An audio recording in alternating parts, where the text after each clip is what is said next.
What? Oh yeah, I know we're rolling. I know we're recording right now, but I'm not going to do anything. Why? Well, it's been told by me and several producers that we're going to do another, you guessed it, Sonic-related review. Now, I find myself asking myself, why? Why do I have to review another Sonic-related game? But apparently, they told me that this has nothing to do with Sonic. But when they gave me the game, the case said Sonic right there. I'm not doing this. I know what the title says up there above this widescreen box of this video. ZenstaZ reviews Sonic's Ultimate Genesis Collection PS3 Xbox360. I'm not doing it. You can't make me. I'm not getting paid for this. I'm doing this on my own time, whatever little free time I have from this and the outside world. So, I guess we're just going to have to sit here for the next 8 minutes and watch me do some simple tricks.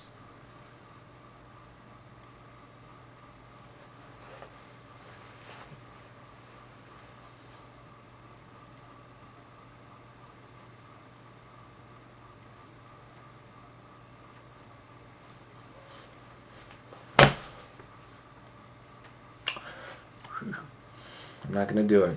There's no way I'm going to review a Sonic-related game. I'm not going to do it.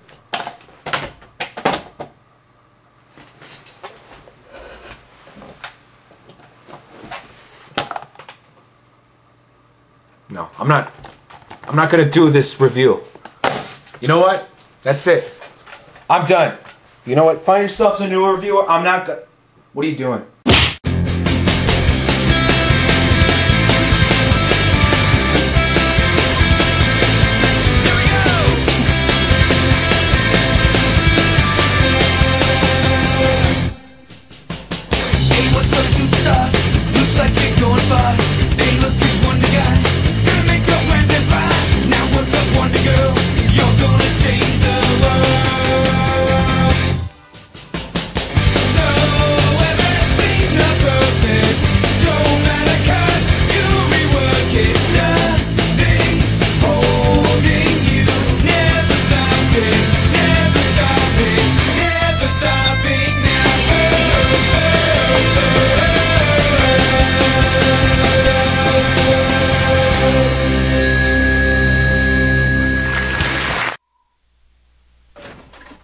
You might be asking yourselves, why did you use that intro? Well, because although this game is on the PS3 and Xbox 360, both next-gen systems by the way, this entire game has nothing but classic Sega Mega Drive to Sega Genesis games in it. So explanation solved. Oh, and by the way, in case you're all wondering what I'm doing here, well, your guess is as good as mine. All I remember is that I was walking outside the room and the rest is a blur.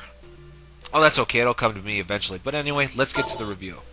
As I said before, this game has nothing but classic Sega games, some of which made somebody's top 10 list, one of their most awesome characters lists, or whatever.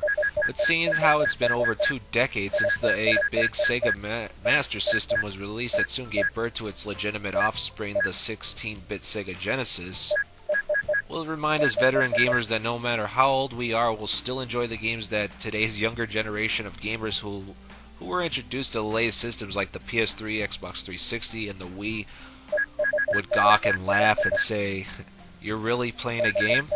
Well, I usually talk about the story in games, but it's a little too much to get into detail, especially here. But don't worry, every game has a story to it, and you got over 40 games to play through it. Whether it's saving the world, getting revenge, or saving a friend, every game in this arsenal classic of Genesis games will not disappoint. Well, most of them.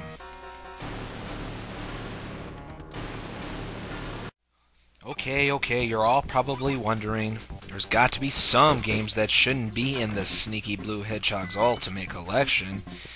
And you're right, there's only a couple of them that I can think of in my opinion. Coming out of the depths of the deep blue sea is none other but everybody's lovable and hateable by me is the dolphin.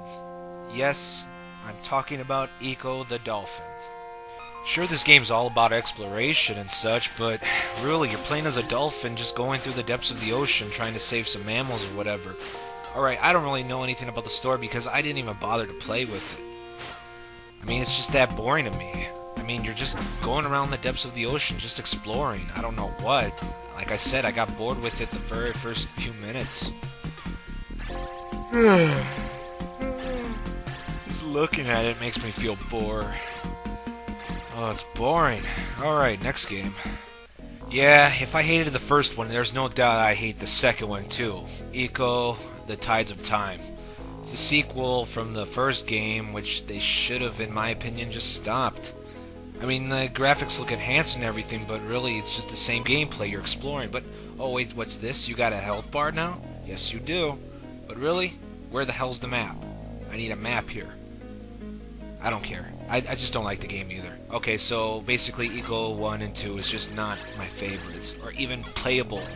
Considered playable in my opinion. But those two games are just bad in my opinion. But there's other great games we're checking out, like the Comic Zone game, Columns, and of course the Streets of Rage trilogy, as well as Altered Beast and the Golden Axe trilogy. And, there's Vector Man 2, Kid Chameleon, and of course the early Sonic games, the first generation, right before the transition to 3D, but, oh man, these were the good times. There's also exclusive interviews with the game creators and developers behind some of the masterpieces we know and love today that can also be unlocked by playing their game. If you call yourself a true gamer, then you'll enjoy this. With so many games, crystal clear, colorful HD graphics, and goodies, you're asking yourselves, is this worth buying for a little over 30 bucks? Well, what do you think? Over 40 games, HD visuals, and interviews? That's like paying only 50 cents a game. Well, we owners out there who happen to also own a PS3 and or Xbox 360, you might get mad realizing you got ripped off big time. Sonic's Ultimate Genesis Collection gets a 5 out of 5 satisfying our nostalgia taste, while at the same time buying all the games for a steal of $30. Ha! Suckers! Wait.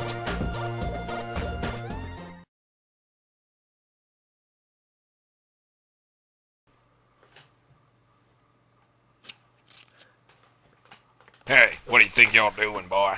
Nothing. I was just taking a little time to... Mm-hmm. Sure you is. George, roll the credits. No, George. No, George. Don't roll the credits. Don't roll the credits!